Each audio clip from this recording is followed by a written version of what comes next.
नमस्कार मित्रों, उत्तराखंड मुक्त विश्वविद्यालय के कम्युनिटी रेडियो हेलो हल्द्वानी में आपका स्वागत है। शिक्षा का पहिया कार्यक्रम लेकर हम हाजिर हैं और हमारे साथ एक बहुत ही मकबूल शख्सियत आज मौजूद है जो कि शिक्षा के क्षेत्र में बहुत ही रचनात्मक काम कर रहे हैं पिछले 15 सालों से। रचनात्मक शिक्षक मंडल के संयोजक नविंदु मठपाल जी इस वक्त हमारे साथ मौजूद हैं, जो कि राजकीय इंटर कॉलेज ढेला रामनगर में अंग्रेजी के प्रवक्ता हैं।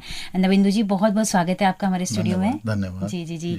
दोस्तों, मैं बताऊं आपको कि नविंदु मठपाल जी बहुत सारे शिक्षक संगठनों में भी हमेशा सक्रिय रहते हैं और रचनात्मक शिक्षक मंडल के जरिए बहुत बेहतरीन काम कर रहे हैं। उसके अलावा सावित्रीबाई फूले सायंकालीन स्कूल आप पटरानी में रामनगर के आसपास में जो है वहाँ पर अभी संचालित कर रहे हैं, जो कि गरीब मजदूरों की बस्तियों के बीच में ये स्कूल चलता है। और ज्योतिबा फूले सायंकालीन स्कूल पुछड़ी में आपका एक संचालित है और सावित्रीबाई फूले कंप्यूटर सेंटर, बालिका कंप्यूटर सेंटर आप मजदूर बस्तियों के बीच में रन कर रहे हैं, चला रहे हैं पटरानी में। तो इस पर आज हम थोड़ा ज़्यादा फोकस करना चाहेंगे। बताइए कि कैसे मतलब आपको लगा कि इस तबके के बीच में, हालांकि सरकार ने बहुत सारी योजनाएं हैं सरकार की कि जो प्रवासी मजदूर हैं इनके बीच में स्कूल खोले जाएं या इनके बीच में पढ़ाने की कोई व्यवस्था हो, तो ये आइडिया कहाँ से आया? 1.5 साल पहले आपने इस काम को शुरू किया है, तो उस पर बताइए। सुनीता जी, रचनात्मक शिक्षक मंडल उत्तराखंड पिछले 15 साल से बच्चों के साथ सिनेमा पर, थिएटर में, पेंटिंग में और तमाम जो क्रिएटिव एक्टिविटी होती हैं बच्चों की, उस पर काम कर रहा है। और हम शिक्षा के मुद्दों पर भी लगातार पहलकदमियां लेना, बातचीत करना पूरे उत्तराखंड स्तर पर, ये सब लगातार करते रहे हैं। पूरा ग्रुप है वो काम कर रहा है। अक्टूबर 2021 में 15, 16, 17 अक्टूबर 2021 में विशेषकर कुमाऊं रीजन में और गढ़वाल में भी वो हुआ, पूरे उत्तराखंड में और हमारे यहाँ ज्यादा हुआ। एक बहुत भयंकर बाढ़ आई, 3 दिन तक बहुत भयंकर आपदा रही। रामगढ़ के इलाके में, रामनगर के इलाके में और बहुत सारे और इलाकों में उसने बहुत नुकसान किया। बहुत ज्यादा जन की तो हानि उस रूप में नहीं हुई, लेकिन बाकी बहुत नुकसान उसने प्राकृतिक रूप से किया। तो उसी समय रामनगर के नजदीक मोहान सुंदरखाल इलाका है, वहां से लेकर के पुछड़ी करीब करीब 20 किलोमीटर के उस इलाके में कोसी नदी ने बहुत जबरदस्त कहर बरपाया। और हुआ ये कि लगभग मतलब सैकड़ों की संख्या में लोगों को घर छोड़ करके एकदम से भागना पड़ा, बहुत नुकसान हुआ। तो उसी दरमियान रचनात्मक शिक्षक मंडल ने एक आपदा राहत का काम चलाया। कम से कम हम लोगों ने अपने मित्रों के सहयोग से लगभग 10 लाख रुपए की राहत सामग्री उस क्षेत्र में रचनात्मक शिक्षक मंडल ने बांटी। उसी दरमियान हम लोग जब रामनगर के नजदीक ग्रामीण इलाकों में गए, विशेषकर कोसी किनारे बसे हुए पुछड़ी क्षेत्र में गए, तो हमने देखा कि वहाँ लोगों को राहत की आवश्यकता है, खाने की आवश्यकता है और तरह की आवश्यकता है। लेकिन जब हमने स्पेशली देखा तो हम लोगों ने देखा कि बच्चों के तो स्कूल से ही वंचित हैं। और उसी समय हम लोगों ने एक और अभियान चलाया कि हम इस आपदा क्षेत्र में किसी भी बच्चे को शिक्षा से वंचित नहीं होने देंगे और जैसे भी होगा उसको स्कूल, क्योंकि लोगों के घर पानी से भर गए थे, किताबें, बस्ते, कपड़े, जूते सब बिल्कुल तबाह हो गया था। लेकिन हमने कहा कि नहीं, हम मदद करेंगे और बच्चे स्कूल जाएं। लेकिन जब हमने इस क्षेत्र में पुछड़ी में काम किया तो हमने देखा कि स्कूल जाएं, तब जब वो स्कूल जाते हों, वो तो स्कूल ही नहीं जाते। अरे भाई, क्या मामला है, आप लोग स्कूल क्यों नहीं जाते हैं? क्योंकि आर्थिक सामाजिक स्थितियां ऐसी हैं, सामाजिक रूप से वो लोग पिछड़े लोग हैं और आर्थिक स्थितियां ऐसी थी कि दिन में कोई बच्चा 50 रुपए कमा रहा है रेता बजरी के काम से, कोई 30-40 रुपए कमा रहा है और माँ बाप की भी चिंता में वही था और बच्चों की भी चिंता में वही था। तब हमारी टीम ने पूरा सर्वे किया और हमने देखा कि जहां अभी हमने पुछड़ी रामनगर के नजदीक जहां स्कूल चला रहे हैं 1.5 साल में, हमने देखा कि वहां लगभग 300 से ज्यादा बच्चे ऐसे हैं जो स्कूली शिक्षा की मुख्य धारा से वंचित हैं। तब हम लोगों ने ये तय किया कि नहीं, हम एक स्कूल खोलेंगे और जैसा भी हो सके हम उसको चलाएंगे जी। तब हम लोगों ने वहाँ के जो मनोनीत ग्राम प्रधान हैं, जो है ताहिर जी, उनसे मदद मांगी। उन्होंने थोड़ा सा हमको एक जमीन दी, हमने लोगों की मदद से उसमें छप्पर डाला। 3 स्थानीय अपने नौजवानों को जो कि स्थानीय डिग्री कॉलेज में पढ़ते हैं रामनगर में, उनको बतौर शिक्षक एक न्यूनतम जो भी संभव था उस मानदेय पर वहां रखा। और लगभग हमने शुरू में बहुत परेशानी आई, है ना, ये रहा। मतलब तो अभी 1.5 साल के बाद क्या स्थिति है, कितने बच्चे वहाँ नहीं, पर पढ़ने देखिए के लिए आए? मैं पहली बात तो इससे जोड़ता हूँ कि शुरू में बहुत परेशानी है। शुरू में तो 2-3 महीने हमको लगा कि हमने गलत डिसीजन ले लिया, न बच्चे आने को तैयार, न उनके माँ बाप बच्चों को भेजने को तैयार। लेकिन उन 2-3 महीनों में हमने छोड़ा नहीं, हमारी पूरी टीम पूरा लगातार लगी रही। और उसके बाद लोगों को समझ में आया कि नहीं, और हम लोगों ने स्थानीय जनप्रतिनिधियों का भी उसमें सहयोग लिया और लोगों को समझ में आया कि बच्चों को भेजना चाहिए, है ना, उसका क्या महत्व है, लोगों को समझाया। और ये समझिए कि पिछले सत्र में, वर्तमान में नहीं, पिछले शिक्षा सत्र में हमने बिल्कुल विधिवत लगभग 200 बच्चों को प्राइमरी और जूनियर स्कूल्स में, जो सरकारी अगल बगल में स्कूल थे 3-4 किलोमीटर की पेरी में, लगभग 200 प्लस बच्चों को हमने स्कूल्स में भर्ती करवाया। अच्छा। तो उसका ये असर गया। शुरू में वहाँ भी परेशानी आई, है ना, क्योंकि उन लोगों के पास आधार कार्ड नहीं थे। हो सकता है कोई बच्चा 12 साल का, कोई लड़की 13 साल की है, वो कभी स्कूल नहीं गई है, कोई स्कूल एकदम से उसको लेने को तैयार नहीं, कोई जिम्मेदारी लेने को तैयार नहीं। खैर, हमने सारी कागजी कार्रवाई हमारी टीम ने पूरी की और उनको एडमिशन दिलाया। और शुरू में जब कुछ बच्चों को एडमिशन दिलाया तो फिर बाकी बच्चों में भी एक उत्साह बना, बाकी बच्चों के परिवारों में, और फिर बाकी बच्चों ने भी एडमिशन लिया। और इस शिक्षा सत्र में भी हम लोग लगभग 60 बच्चों को जो है एडमिशन के प्रोसेस में ले आए हैं। किसी के कागजी कार्रवाई में कुछ ज्यादा टेक्निकल प्रॉब्लम है तो सबको भी पूरा कर रहे हैं। तो ये अभी हमारा चल रहा है। ये बच्चे कौन हैं? क्या वनगुजर लोग हैं ये लोग या नहीं। अभी देखिए, जो हमारे जो भी स्कूल है ना, वो हैं जो पुछड़ी में स्कूल है, ये कोसी में खनन में काम करने वाले मजदूर परिवारों के बच्चे हैं। अच्छा। कोसी में जो हमारा पुछड़ी में स्कूल है। जो पटरानी में स्कूल है, पटरानी कॉर्बेट पार्क के अंदर स्थित एक ऐसी बड़ी आबादी है जो कभी पहाड़ से विस्थापित होकर के, बड़ा हिस्सा पहाड़ से, उसमें भी चमोली, बागेश्वर, अल्मोड़ा जनपद से विस्थापित होकर के यहाँ आए। ढेला के नजदीक, मालधन चौड़ के, ढेला और मालधन चौड़ के बीच में एक अच्छी खासी आबादी है और उसमें से बड़ा हिस्सा दलित समुदाय का है। अच्छा। तो वहाँ स्कूल्स थे, वहाँ स्थिति इतनी खराब नहीं थी पुछड़ी जैसी, लेकिन चूंकि वहाँ बहुत मूलभूत सुविधाएं नहीं है तो स्कूल्स हैं, वहाँ प्राइमरी है, हाई स्कूल है, लेकिन बच्चे स्कूल के अलावा नहीं पढ़ पा रहे थे और कुछ तकनीकी समस्याएं आ रही थी। इसीलिए सायंकालीन स्कूल, इसलिए हमने सायंकालीन स्कूल खोले और बच्चों को वहाँ एडमिशन दिया। तो वहाँ भी अच्छा एक रिस्पॉन्स है जी। उसके अलावा कंप्यूटर सेंटर्स का तो मुझे लगता है काफी अच्छा रिस्पॉन्स मिला होगा।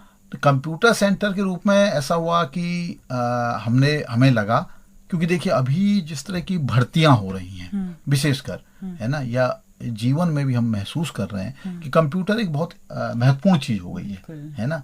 और लेकिन मैंने देखा कि अगर पटरानी के बच्चे को रामनगर आके कंप्यूटर सीखना है तो 100 रुपया उसको रोजाना टिकट देना है। तो वो ऐसे मजदूर और बहुत छोटे एकदम बधुआ किसान टाइप के परिवार के लोग हैं जो 100 रुपया रोजाना टिकट नहीं दे सकते।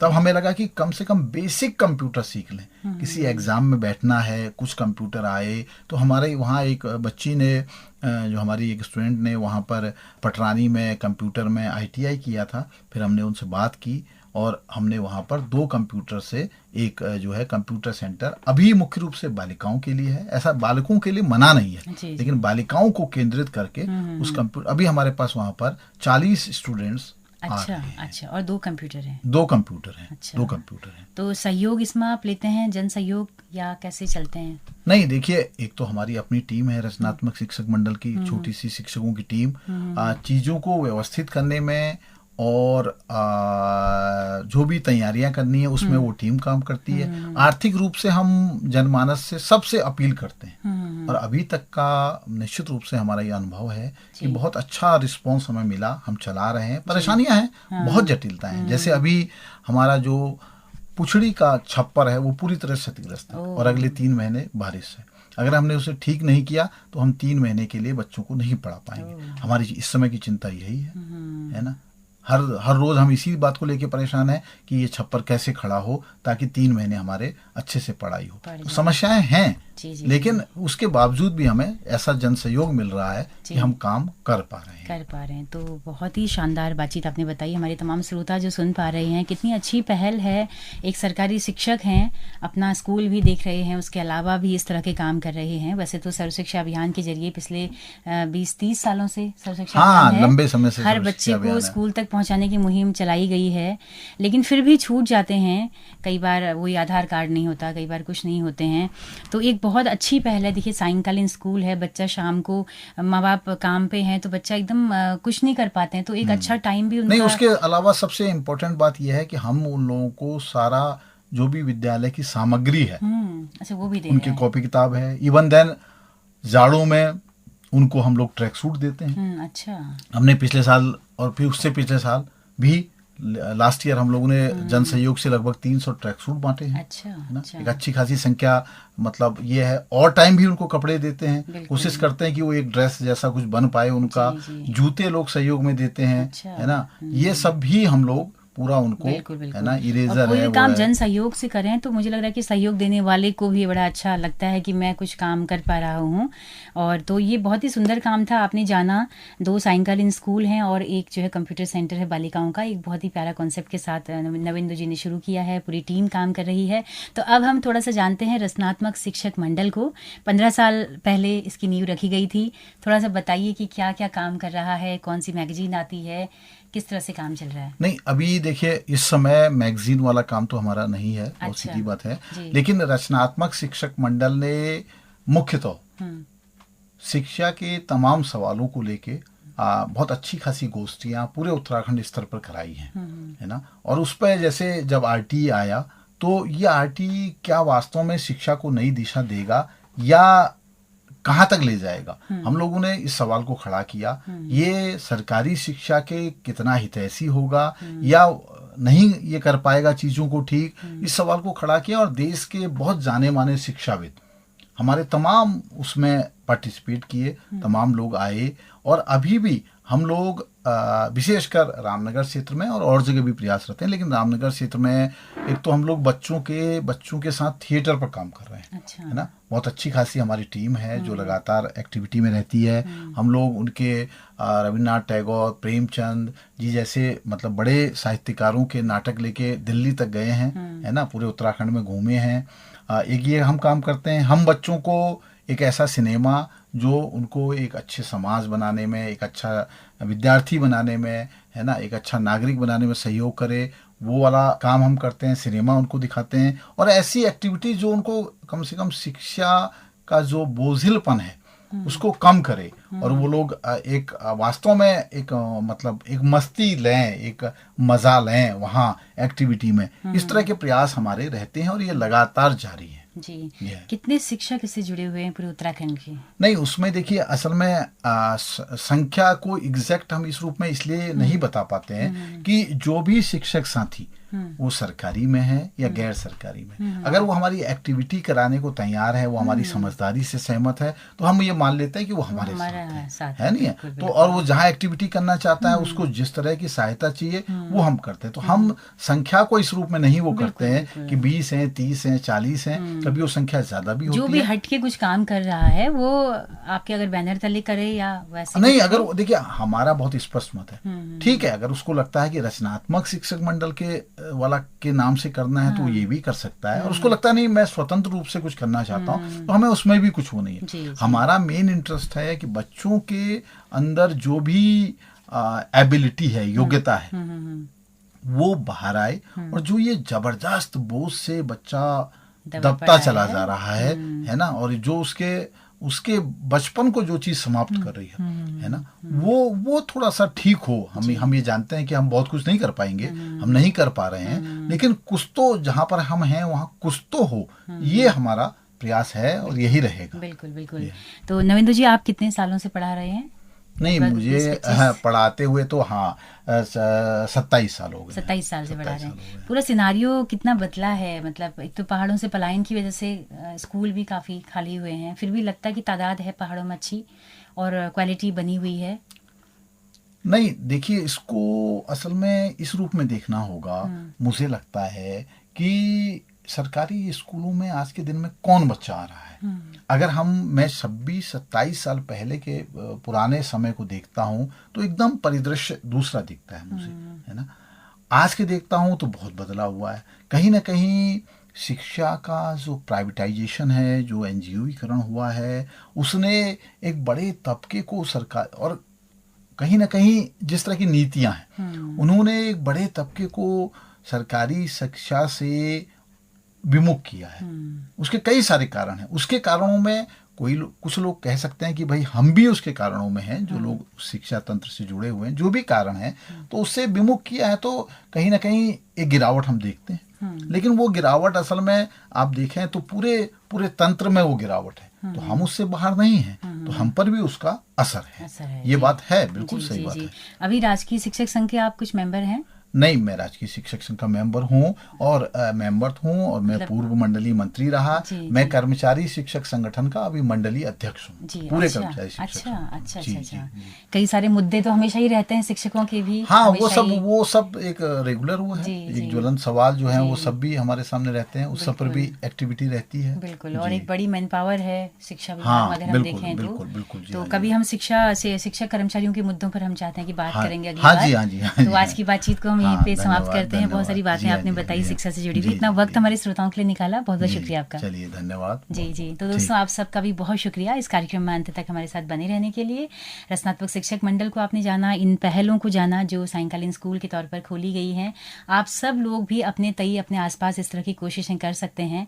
ऐसी कोशिशों के लिए हम सरकार को ही न ताकें, अपनी संतुष्टि के लिए भी कुछ अपने आसपास इस तरह के काम करें। ऐसी मैं उम्मीद करती हूँ कि आपको ऐसी प्रेरणा मिली होगी। तो इसी के साथ अपनी रेडियो मित्र सुनीता भास्कर को दीजिए इजाजत। नमस्कार।